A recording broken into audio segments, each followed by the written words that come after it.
राहुल गांधी बिहार पहुंचे थे और तमाम चीज़ों को लेकर कह रहे हैं कि दिल्ली का चक्कर मत लगाइए, पटना का चक्कर नहीं लगाइए, लोगों के बीच रहिए, उन्हीं लोगों को टिकट दिया जाएगा। अच्छी बात है, राहुल गांधी जी को अब समझ में आ रहा है। बिहार आ रहे हैं, 2-3 बार आए हैं साल में, तो ज्ञान प्राप्त हुआ है।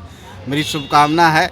देखिए, जब तक कांग्रेस ज़मीन पर नहीं आएगी तो उनकी स्थिति मजबूत नहीं होगी। कभी कांग्रेस देश की बड़ी पार्टी थी, आज कांग्रेस पिछलग्गू हो गई है। तो मेरी तो यही सलाह है कि राहुल गांधी जी को मेहनत करनी चाहिए बिहार में, और मेहनत करने से उनको कुछ मिलेगा। और किसी के सहारे अगर आप जी के रहना चाहते हैं, पार्टी को बढ़ाना चाहते हो, तो असंभव सी बात है। लेकिन मैं देख रहा हूँ किधर राहुल गांधी जी घूम रहे हैं, तो मेरी शुभकामना है कि राहुल गांधी जी बिहार आते रहे। कह रहे हैं नौकरी दो, पलायन रोको यात्रा में भी शामिल हुए। बोले कि बिहार के लोग पलायन कर रहे हैं, नौकरी नहीं दे रही है। अब तो प्लान वो खुद कर गए हैं। जैसा हम देखे कि वो आए 24 मिनट भी बेगूसराय में नहीं रहे हैं, और कुछ हाथापाई भी हुई। तो पहले तो अपने वर्कर को संभाले, एक साथ करें, तब जाकर के इस तरह की बात करेंगे तो ठीक है।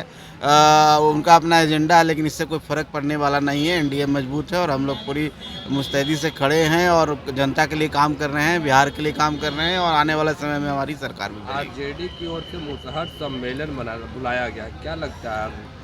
अब देखिए, लोगों को डर लगने लगा। पहले जिस समाज को लोग कहते थे कि इनका वोट हम जैसे तैसे ले लेंगे, लेकिन अब लोगों को लगा कि ये समाज भी जाग चुका है, पॉलिटिकली जाग चुका है। आदरणीय श्री जीतन राम मांझी जी ने जो मुहिम छेड़ी थी, उस मुहिम में हम लोग सफल दिख रहे हैं। तभी सभी पार्टियां अब लगी हुई है कि उस समाज को हम कैसे अपने पाले में लाएं। लेकिन इससे कोई फ़र्क नहीं पड़ने वाला है, करने दीजिए।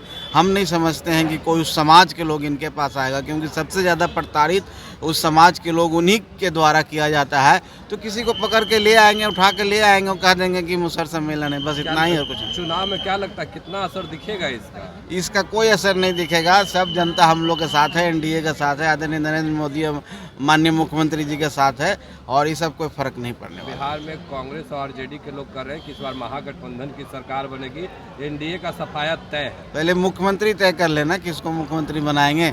राहुल गांधी जी अगर धूप में घूम रहे हैं, एसी छोड़ करके रोड पर घूम रहे हैं, आप समझ लीजिए कि उनके मन में क्या चल रहा है। वो अकेले चुनाव लड़ेंगे, इसलिए इन लोगों का सपना कभी नहीं होना है, क्योंकि एक साथ हो ही नहीं सकता है। आप चुनाव प्रचार में एक दूसरे की जगह जाते नहीं, हेलीकॉप्टर पर मछली खाते हैं, कांग्रेस वाले को पूछते भी नहीं है, तो कैसे इस तरह के काम चलेगा। इसलिए वो मुकेश सहनी कर रहे हैं डिप्टी सीएम बनने की बात। अब देख लीजिए ना, 60 सीट पर स्वघोषित हो गए हैं, डिप्टी सीएम भी बन चुके हैं, एक आदमी सीएम बन चुका है। तो ये सब सपने देखने का सबको अधिकार है, सपना देखने दीजिए भाई। बहुत धन्यवाद। हमसे जुड़े रहने के लिए हमारे YouTube चैनल को सब्सक्राइब करें और नई वीडियो की नोटिफिकेशन के लिए बेल आइकॉन को दबाएं।